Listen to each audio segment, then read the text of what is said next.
Successo al Teatro Pirandello per il concerto dell'orchestra jazz siciliana con la Latin Explosion, ritmi travolgenti firmati dal Brass Group diretta dal maestro Domenico Riina. Un pubblico attento ha apprezzato ed applaudito l'orchestra jazz siciliana, fiore all'occhiello della musica in Sicilia e nel mondo. Un intenso spettacolo di 90 minuti che ha visto sul palcoscenico del Pirandello i migliori talenti dell'orchestra jazz del Brass Group di Palermo composta da 25 elementi sui ritmi travolgenti della musica latinoamericana.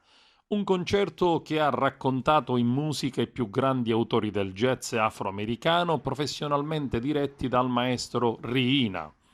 La versatilità degli artisti del brass è certamente una delle qualità che ci piace rilevare, che permette all'orchestra siciliana di affrontare con assoluta fluidità ogni stile musicale che va dal jazz al Dixieland, allo swing, al blues, al soul, fino al Latin jazz, come lo spettacolo offerto in un'autentica esplosione di sonorità, colori e ritmi latinoamericani.